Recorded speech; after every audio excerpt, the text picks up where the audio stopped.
The new report, which I mentioned earlier at the start of the show, Where to Invest in Africa, which was released earlier today by RMB in South Africa, provides a guide for international investors looking to do business in Africa.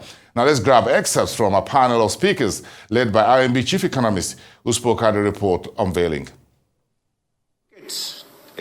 Middle East and North African countries that have had an unemployment rate of around 15%, and at that level they had civil unrest. Those economies becomes difficult to invest in. So the social aspect, which is unemployment, makes those countries difficult to invest in. Remember, at the end of the day, all businesses are given the right to operate in any economy by the citizens in that economy.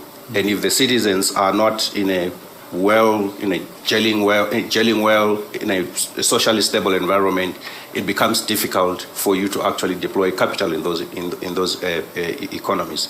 So social stability matters first and foremost for any business. So that's why we have to look at social and human development. But again, if you look at some of the economies globally, even here, we can take Rwanda for instance.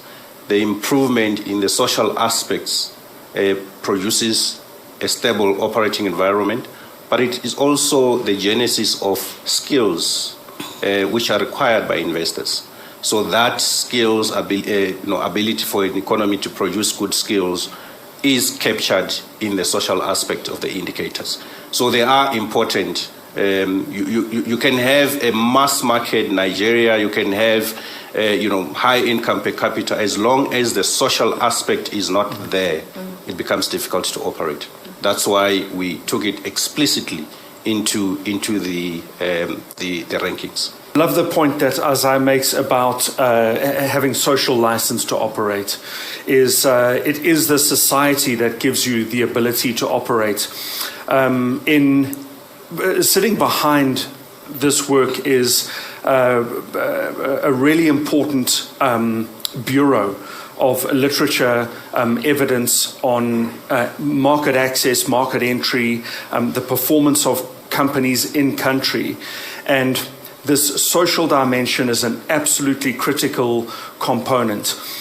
Perhaps to put it in a slightly different way, if your business is doing well but society is stumbling and stuttering, you're actually running an extractive enterprise, and you'll run out of runway in the fullness of time.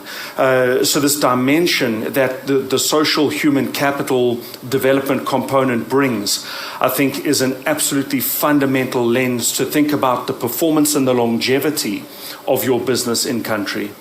Could I add to that? I think when you're looking at social and human development, you're looking at broader ESG, sustainable goals.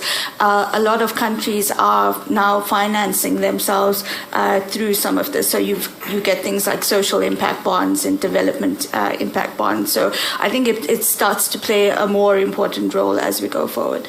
Okay, so I'm sure a lot of people in this room would think, well, if your team was based in Seychelles, or if you were told tomorrow that you can work from Seychelles or Mauritius, a lot of people will be like, that sounds like a really nice idea.